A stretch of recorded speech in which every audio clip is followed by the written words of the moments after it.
Starting in October, for October and November, I'm going to give very intensive teachings of the Buddha, but also very basic teachings with a little bit of a twist. So I hope you'll come for that. And so next week I will be at a conference. So Reverend Lee Wallach from the Center for Spiritual Living will be our guest speaker, speaking on abundance, which is perfect. I didn't even think of it, but we had talked about this weeks ago before I even thought about the theme of prosperity for the next 40 days, but that's what's happening. Wow. Divine timing. So I hope you'll come for that to be encouraged in your own practice of prosperity. And by the way, according to the Buddha, the greatest key to prosperity is the practice of generosity. And I wrote an email a couple of days ago about that, and at the very end I gave some quotes from different Buddhist teachers on that theme, and they were quotes that Tashi gave to me by email, so I'm very grateful to Tashi for that. Just a reminder, and it makes sense, because breathing in is very much intimately connected with breathing out. In and out are much connected, very much connected. And receiving and giving is also very much connected. Breathing in and breathing out, receiving and giving. If your receiving end seems stuck, in other words, there's a lack of prosperity, then just work on the other end of giving. See how prosperity and generosity are connected? It's very logical if you look at it from a spiritual law point of view, a universal spiritual law point of view. So give more, be more generous, open your heart more, radiate more loving kindness if the receiving end feels stuck. That's it. So I encourage you to practice inner and outer prosperity for yourself, for the center, and for all beings. So tonight I'd like to talk about the historical development of Buddhism to show us how we can appreciate the various major schools that have developed and how they correspond to different aspects of the human need for different qualities of teaching. So there's this person named Siddhartha Gautama. We call him the Shakyamuni Buddha because it's not just one Buddha, there's many Buddhas. And we're all actually, potentially, all Buddhas. So this whole universe is a Buddha-making machine, basically. And we're all baby Buddhas in the making. So, but historically, 2,600 years ago, a person came to the planet and was born as a human being and grew up in a royal family. But he was very dissatisfied with looking at the conditions of humans. Is this all there is? Just being born to get sick, to grow old, and to die? Is that it? And then, with the possibility of doing it over and over and over and over again? Surely not. So, he began a journey of 6 years to when he was 29 to really, truly, deeply pursue the path to awakening to the truth. The truth, not just the truth, but the truth that will actually set us free from suffering.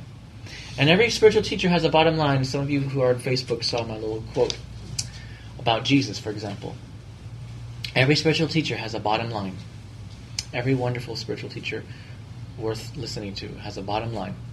The Buddha's bottom line was the transformation of the causes of suffering. To transform the causes of suffering. What was Jesus' bottom line? Well, you can meditate on that, but what I do know, what it was not. Jesus' bottom line was not discrimination, exclusivism, hatred, sexism, homophobia, racism, all of that, violence. That was definitely not Jesus' bottom line. But if you meditate on it, what was Jesus' bottom line? Could it be something to do with love? But more important than what the Buddha's bottom line is, Jesus' bottom line is, what is your bottom line? Chocolate. okay. Some Buddhas are comedians, okay. I mean, really, the reason why there's so many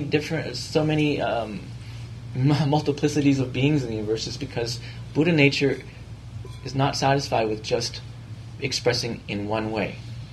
Buddha nature desires to express in an infinite rainbow variety of ways.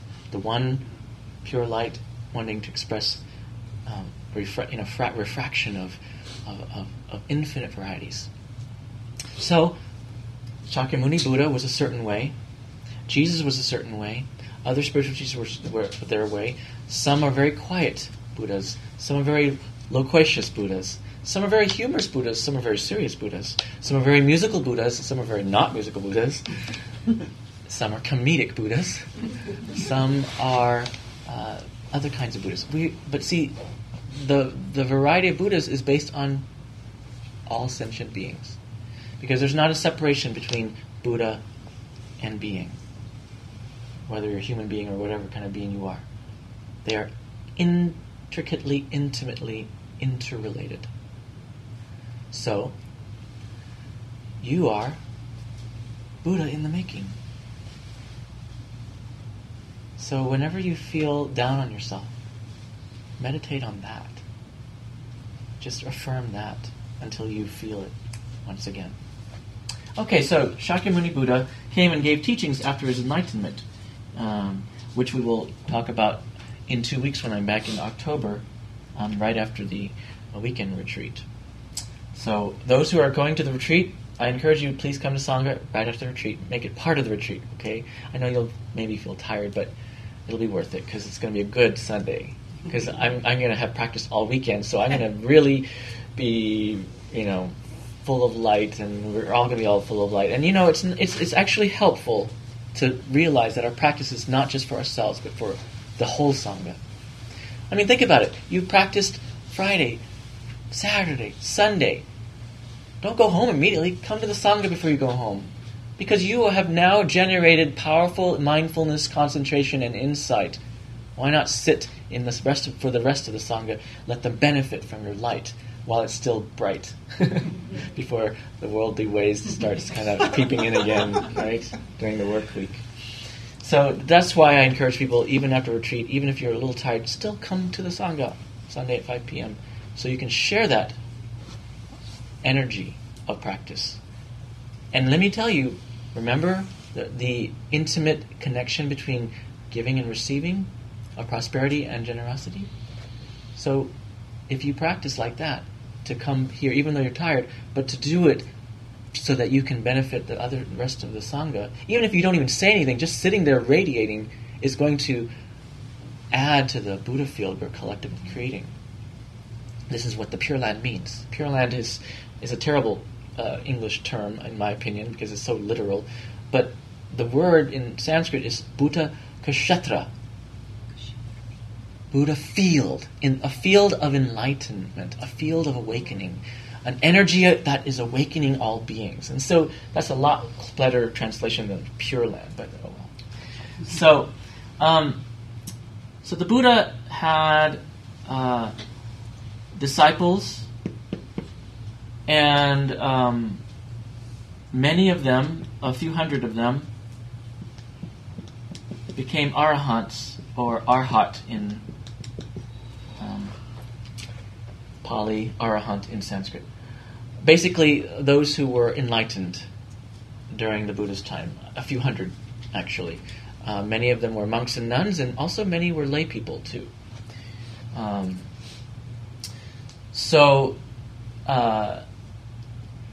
After the Buddha passed into parinirvana,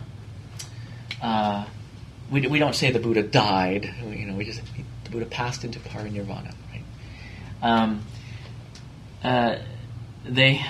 There was a development over the next few hundred years where there were several different schools of Buddhism that developed, which is natural, right? Because you have different groups of practitioners doing different things, and of course back then they didn't really write much down. In fact, the way they transmitted the teachings was to orally chant the teachings. And the reason why they do chanting is because chanting has a few little ups and downs in the melody, kind of, which helps you to remember things. I mean, think about it. Isn't it easier to remember a song than a poem? Yeah, it is, because of the musical tone associated. So that's why they chanted it. But see, the thing is, groups of monks would memorize different sets of the teachings because there were so many, and they would like to make sure that they got it down pretty good, and then they would chant it for the rest of the community. But over time, of course, when you're only chanting certain scriptures, that's sort of what you're going to be slanted toward that particular teaching, and if something else has a different emphasis, another group is going to be slanted. So that's why I believe that's very natural. Different schools of Buddhism develop because, like, some emphasize this part of the teaching of the Buddha, and others emphasize this part of the teaching of the Buddha. So, and that's just natural. But over the next few centuries, there was a divide among all the schools, so that there was becoming more and more difference among them. There were about so-called 18 schools of Buddhism that developed, and then there was only one of those 18 survived, called the Theravada tradition. Theravada means way of the elders. They believe that they have preserved the most ancient teachings in the purest form from the time of the Buddha.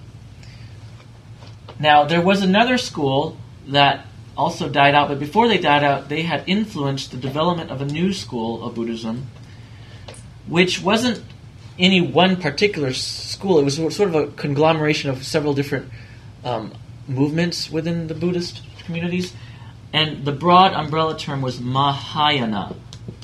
Maha means great, yana means vehicle or boat or raft. So the great ship, mothership. Because what they were trying to do, the Theravadins were so orthodox and trying to stick with the teachings that they knew and preserve them, in an orthodox way. They really put a lot of emphasis on monkhood and nunhood. Well, mostly monkhood, because eventually it kind of became a little bit more male-dominant. But that's another story. It's true of every religion, by the way. But anyway, they put a lot of emphasis on monastic path. That really, the lay people basically just had to support the monks so that the monks could become enlightened. But it was very difficult for any lay persons to become enlightened. So they didn't put a lot of emphasis on lay practice. Now, the Mahayana thought, no. Buddha's teachings are for everyone. And even lay people can be enlightened, not just monks or nuns. So they also emphasized that the teachings should not just remain in one conservative form, but should have the freedom to innovate a little bit so that you can reach out to more and more different cultures, different people, different time periods to be more relevant. And the emphasis is not just on the enlightenment of the arhats, the enlightenment of the monastic community practicing so deeply that they become arhats, but the emphasis was rather on everyone being a bodhisattva, everyone wanting to become enlightened in such a way to help all beings, to serve all beings, not just self-enlightenment, but enlightenment collectively. That in other words, the attitude here was practicing in such a way that you refuse to have perfect happiness for yourself only. That you are not going to ever be perfectly happy just for yourself until all beings are happy with you. It's very similar to this idea I heard from one wonderful Christian mystic who said, no one in heaven can be perfectly happy until everyone is in heaven. So all the saints in heaven work very, very hard to save all beings in the universe. So it's a very similar idea. So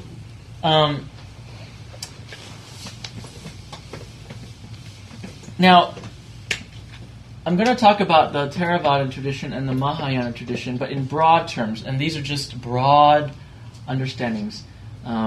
Basically, the emphasis is on the arhat here, and the emphasis here is on the bodhisattva who practices to become the kind of Buddha that can help as many beings as possible. The emphasis here is being orthodox, and the emphasis here is upaya, which means skillful means.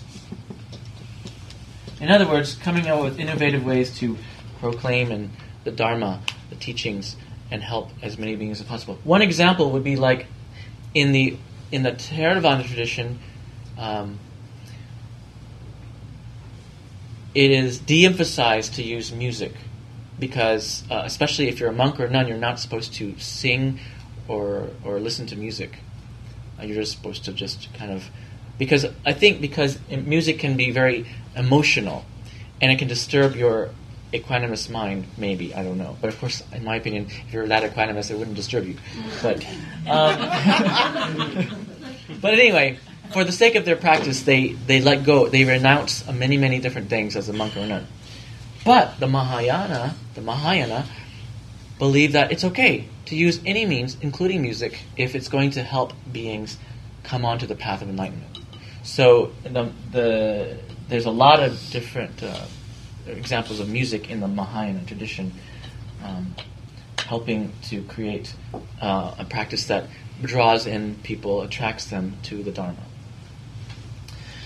So both traditions emphasize wisdom and compassion.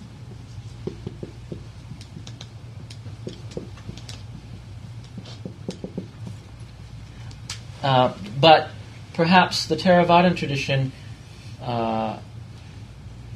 understands wisdom and compassion in a slightly different way than the Mahayana tradition. And definitely the Mahayana tradition emphasizes compassion a great deal. And perhaps the Theravadins emphasize wisdom also very much. So, as this developed over the centuries, this is actually not a short teaching, is it? There were 4 schools of Buddhism, major schools of Buddhism that developed. And I like to think of it like a big iceberg. So the part of the iceberg that's above the water, I would call the Theravada tradition. And the 3 major schools that are below the waterline, I would call the Mahayana. And there are 3 major schools of Mahayana that developed. The Zen school, the Pure Land school, and the esoteric school, which most of us know as Tibetan Buddhism, but the esoteric school exists not just in Tibet, it exists in China and Korea and Japan also. So, when I look at this, what I realize is this is rational, looking at the teachings of the Buddha from a rational point of view.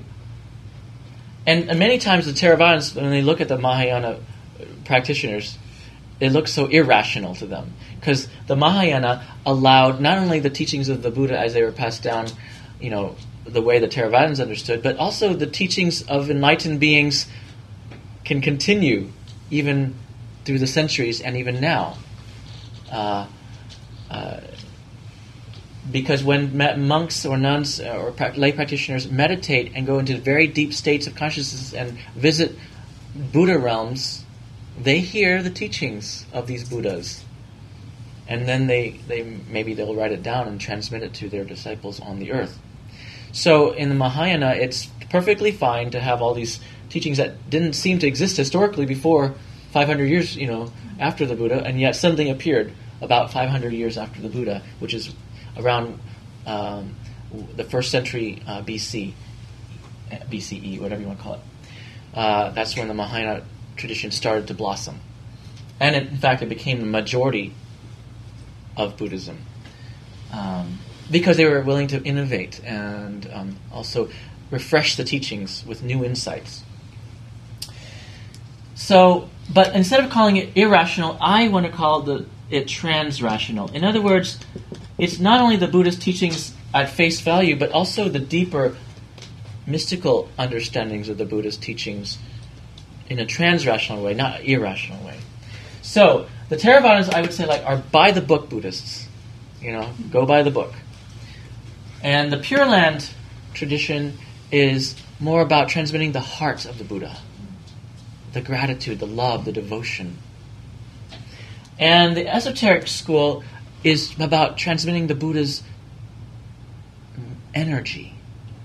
And that's why they developed rituals and chants and mantras and all kinds of ceremonies. Maybe these weren't ceremonies that the Buddha actually did in his time, because, from what we know about the Buddha, he didn't do a lot of ceremonies. But to transmit the Buddha's energy, they developed these ceremonies to transmit that same enlightened energy through ritual. And then the Zen people just try to throw it all out, throw all of this, fantasy and ritual out, and just go to the core heart, true deepest spirit of the Buddha, even before the Buddha. Because remember earlier I put the Buddha and then the disciples in the 18 schools, but there's something even prior to the Buddha, which is Buddha nature, which is universal. And that's where the Buddha his enlightenment came from. And so the Zen school says, don't even just look at the Buddha. What is prior to Buddha? What is the source of Buddha? Look to that, and that expresses in different ways. And that's why in the Zen school there may be different methods developed to help people wake up to that enlightenment within them. So they're okay with coming up with different sitting practices or koans, stories or riddles to help wake someone up. So when I look at this, all four of them, I see that the Buddha was a beautiful, wonderful teacher. And the Buddha spoke with human words to the common masses. And the Theravadins recorded those teachings. But what else did the Buddha teach? Because teaching is not just in words. He transmitted non-verbal awareness, like the sermon, if you want to call it that, where he just held a lotus up. That's right. And that story from the Zen school is, and whether or not that actually happened historically, we don't know, but it was a story to transmit the truth that truth is not just verbally transmitted. There's other ways of transmitting truth. And so the Pure Land, I believe, is a way that the Buddha's love has been transmitted through the stories of Amitabha and the Pure Land. And whether it's literal or not, it's not the point.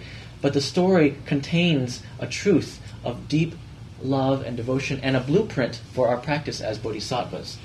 Because you see, in the Pure Land tradition, Amitabha Buddha doesn't just get enlightened and just sit there enjoying his own enlightenment. No, Amitabha creates a Pure Land and tries to bring as many beings into the Pure Land as possible to help support their practice so that they can become fully enlightened. And once they're fully enlightened, then he sends them off to all worlds to share the Dharma. So, in that sense, the Pure Land is not the same thing as in, let's say, the Western understanding of heaven, because it's not a reward. It's a way station to get support for the practice to become enlightened, and then you're sent out to all worlds, all dimensions, all universes to help all beings. And the esoteric school has been transmitting the energy of the Buddha, that radiant energy. And then the Zen, of course, which is one of my favorite schools of Buddhism, is transmitting the silent spirit of the Buddha. Just pure beingness of the Buddha. And it's not even the Buddha, but the Buddha.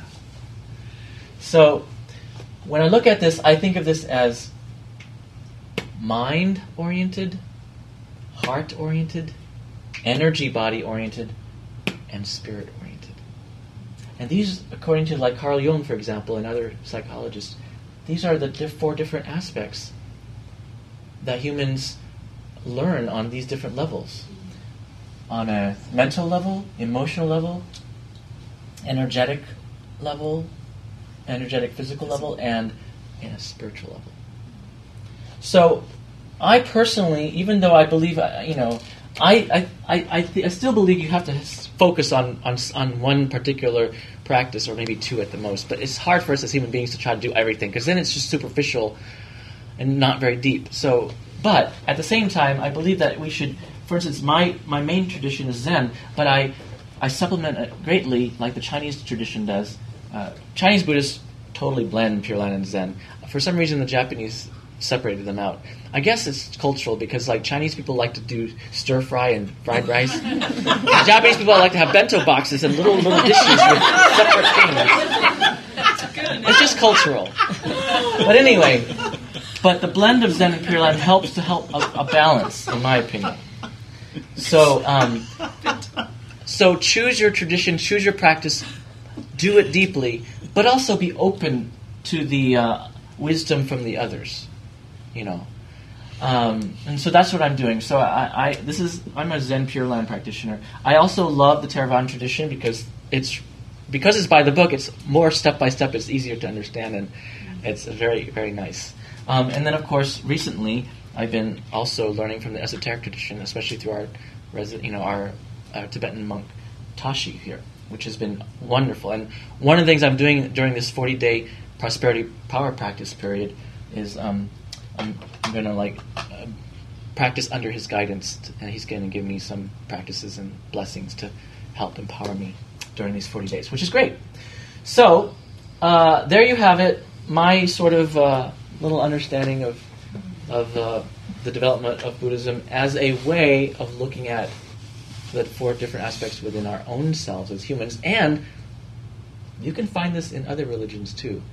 So if you're from a Christian or a Jewish or whatever tradition, look in your tradition and see the different aspects as it has developed in your tradition to emphasize different aspects of our beingness.